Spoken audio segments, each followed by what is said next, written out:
Wintering bees, is very important. And one of the first observations you can make when you go to an apiary is to look at the hive entrance. In winter, or any time of the year, you can tell the strength of the colony by the number of bees at the entrance.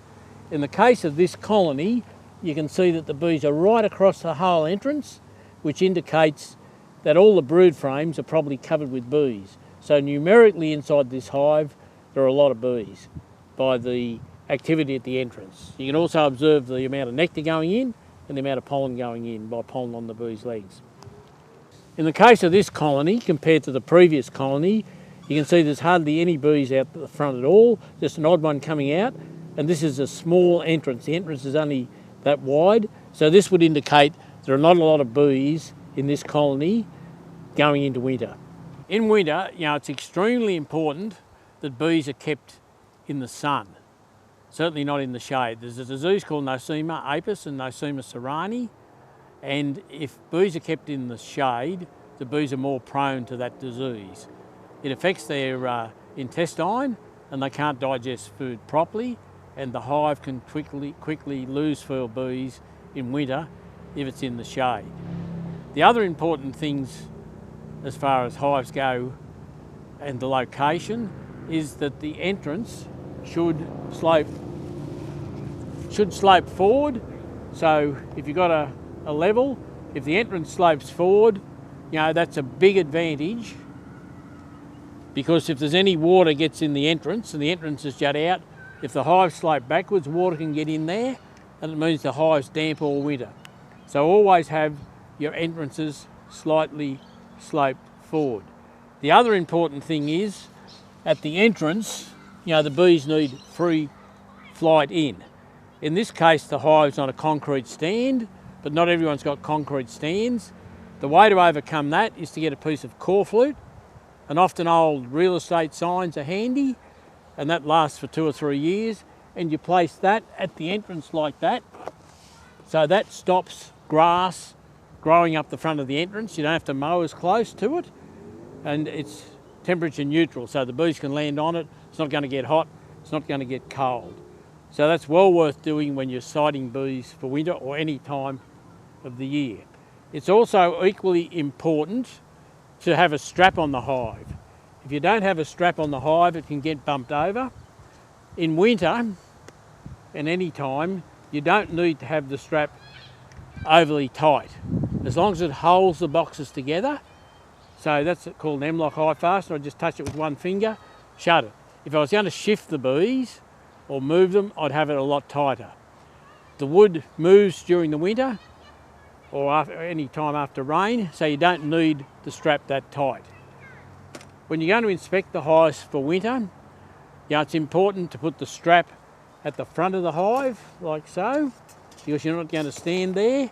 You need the smoker going properly, and you need to smoke the entrance of the colony. So by smoking the entrance of the colony, I'm telling the guard bees someone's going to come. I use the hive tool to take the lid off. I lift the lid up, I puff a few puffs of smoke under it, put the lid back on, so the smoke going from the top to the bottom to make the bees more docile. You don't want to open hives in winter to inspect them, when the weather's really cold. The other thing that I would do is to feel the weight of the hive. Probably better to leave the strap on it. So you just get the hive by the back handhole and lift it up like that, and that tells you the weight of the hive. So before you open it, you've got an idea as to how much honey is stored on the hive. I now remove the lid and put the lid at the back of the colony, because I'm not going to stand at the back of the colony. I work it from the side. I then puff smoke over all the frames, and I look at how many bees are on the frames in the top box, which is called the super. So I can get the frame out, and the second one from the wall is usually the easiest one to take out. I take that frame out and I examine it. In the case of this frame, there's a few bees on it, but it's not covered with bees. There's stored honey there, and there's empty cells and a little bit of nectar in there, and no pollen at all. I can then remove this box to see what's in the box underneath. So I give it another puff, and just to show you that this box has not got very many bees in it at all. So going into winter, this box needs to be removed because bees like warmth and they incubate their young at 34 degrees Celsius. So the easier you can make that happen, the better, particularly in coastal areas because bees will have brood all winter. In inland areas, they may not have any brood in the hive at all, and they don't have to maintain the temperature at 34 degrees Celsius, only at 20 degrees Celsius to keep themselves warm. So this box, needs to be taken away because there's not very many bees in it, but there's some honey and nectar. So I'll just put that to the back at this stage. I will puff it again to keep the bees under control. And we look at this box, which is also called a super because it's above the bottom box. We puff all over it, and it's important to puff over the whole box. And we can have a look at these frames as well and see what's in here. And we find a frame, with a lot more honey on it compared to the one up the top, and a few more bees, but not a lot of bees. So take this box off and we'll hold it up on its edge. That's much heavier by the weight, and you can see there's bees in it, but not a huge number of bees, and not all the frames are covered with bees. Put that to the back. We now look at the brood nest where the queen will be. So we remove the queen excluder from the colony and we check there's no queen on the queen excluder. There's no queen, and we put the queen excluder upside down on there. We then smoke across the colony and we look at the frames here, and all the frames in this bottom box have got bees on them. We then remove a frame, and the second one from the wall's often the easiest one to remove. Careful not to squash anything. And we look at this and we find that's a perfect frame of protein or pollen. So pollen is stored in that frame there, which bees need. We notice there's a male bee there, a drone. So that's a good sign that the colony is still reasonably prosperous, because in winter they often throw drones out, so you won't see any drones. I'll just put this frame to one side on the concrete there and proceed to look at this colony. So we notice here that there's a lot of pollen, there's brood, in fact there's male brood there, which is drone brood, that's worker brood there, and the whole frame is covered with bees. So that's what I call a frame covered with bees. And on this side we've got an excellent frame of seal brood. So this hive is going into winter in what I'd call good condition.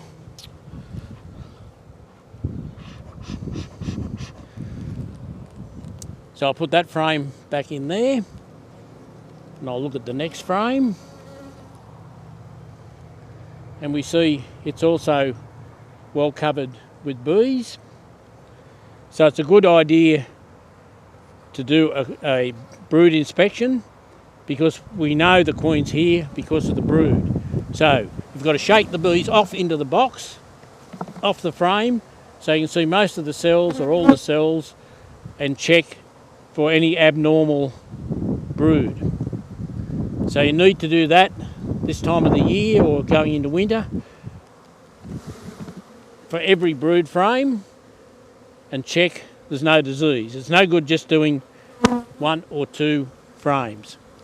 So we slowly work across now that we've got one frame out.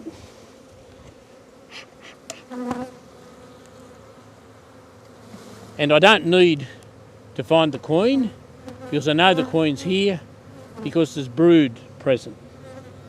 So I check all the brood to make sure it's healthy.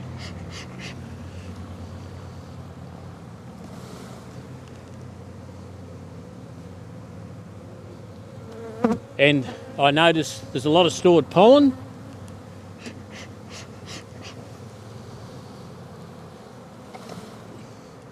And really good brood. So this hive's going into winter, in good condition with some stored honey there. But probably, we'll see what this frame on the side is.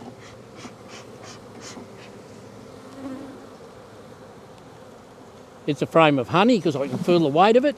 So that's a good frame of honey, for stores for the bees in the brood box to use. The frame I took out was second from the wall on this side, so there's nothing to stop me, from putting it second on the wall on this side. Now it's important to control small hive beetle. And the best thing to control small hive beetle is apithaw. So this is apithaw, and it's a harborage like that. That has got a chemical inside it that the bees can't get to, and the chemical's not volatile, so it doesn't get into honey or wax in the hive, and it can go on the bottom, in the bottom of the colony. So I'm not sure if I can get it in this one. Yep. So, won't fit in. So I've got to remove some frames to put this in the bottom.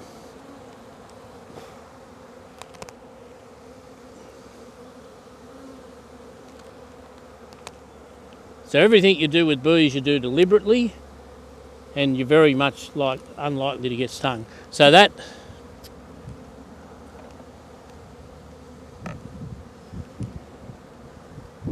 slips in the bottom, like so. And then the frames can go back into the colony. So that'll protect that hive from small hive beetle. Should only be left in for a month and then can be removed.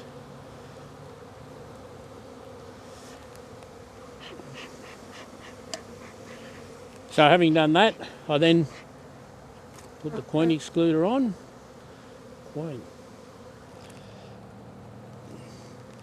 So I put the queen excluder back on there like that.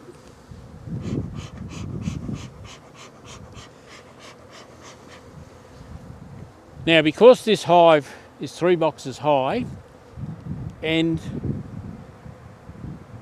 there's not many bees in the top 2 boxes, but there's plenty of honey there. So for this hive to winter better, I can put a mat on it. So this is a mat, so it can be carpet, it can be vinyl like this material, plasticky material, and I've put that there.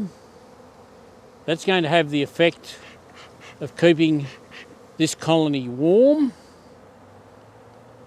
because the heat's going to be retained mainly in the bottom box and not go up to the supers.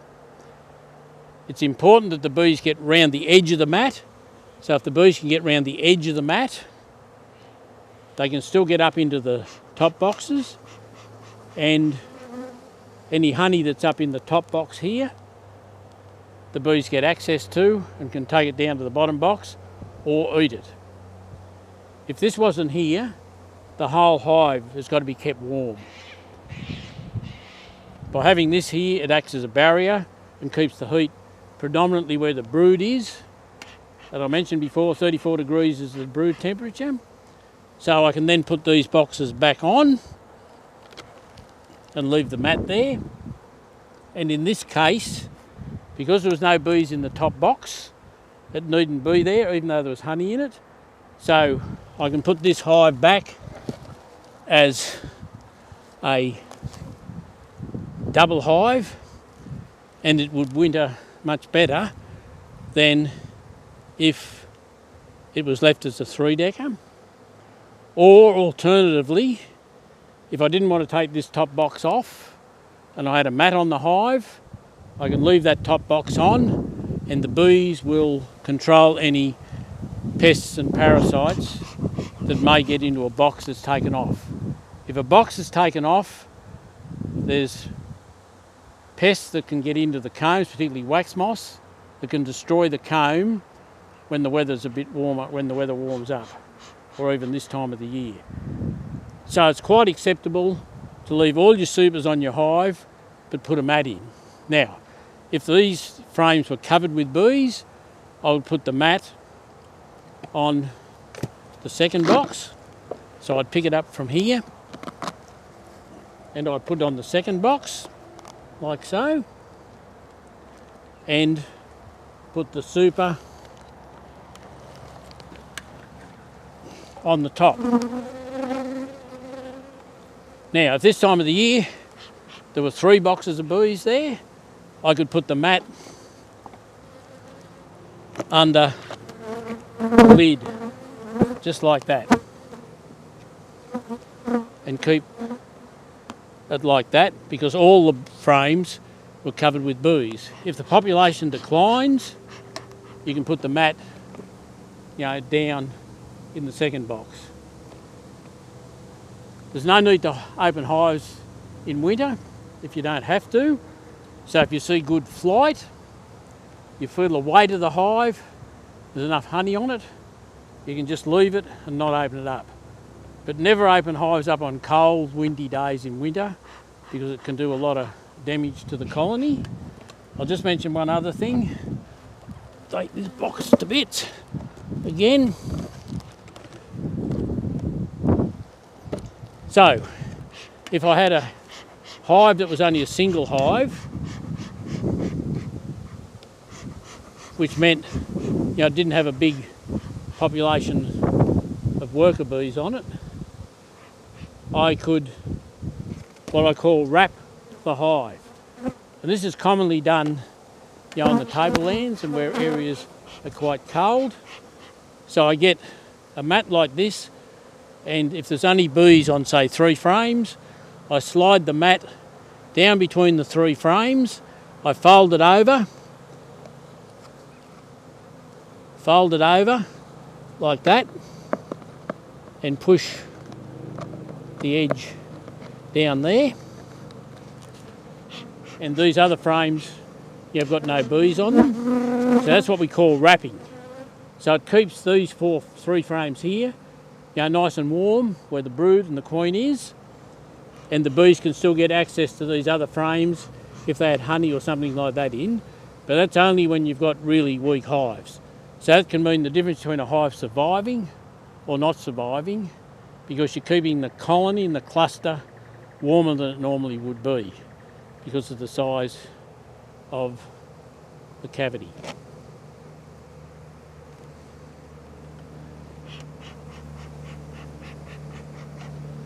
So that's how I would, winter bees. Sunny positions, entrance not full covered with grass or anything like that, hive sloping forward so any moisture runs out. Check the weight of the hive, that there's enough honey on it. If there's not enough honey on it, you need to feed the hive, and that's a whole different subject. If you're going to feed bees in winter, you need to feed thick sugar syrup or just plain white sugar that's been moist on a mat under the lid. You don't feed thin sugar syrup, but that's the topic for another day. So if a colony is numerically weak, and where I did the wrapping, you can reduce the entrance by blocking the entrance up so the bees have got a reduced entrance. So you can use a piece of timber like that and slide it in the entrance like that, and then there's only that much entrance. Some shutters that are on hives have got slots on them that make the entrance really small, so bees can only go in about 3 or 4 at a time. So reducing the entrance, also helps keep the colony warm in winter. Then when spring and summer comes, you can take the chock away and make the entrance larger. So in this hive, the brood was at all stages. Those uncapped cells have got larvae and eggs in them, and the other is capped brood. So that means that there's going to be a continuation of brood in this colony going through winter because it's on the coast. Inland, you often find no brood in the hive, but the queen's still there. She just stops laying, she hibernates. In which case the colony will be docile because the queen's present even though there's no brood.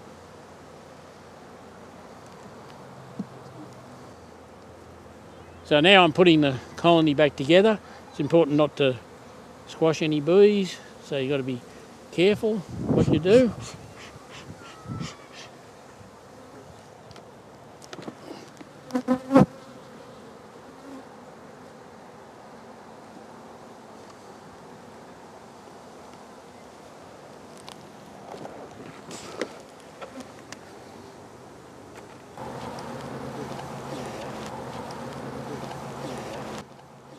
Okay, so putting the colony back together again, the strap, it doesn't have to be tight because it's not being shifted anywhere, as long as it holds together like that. If I was going to shift the colony, I'd have it really tight and have to push really hard to get the strap tight.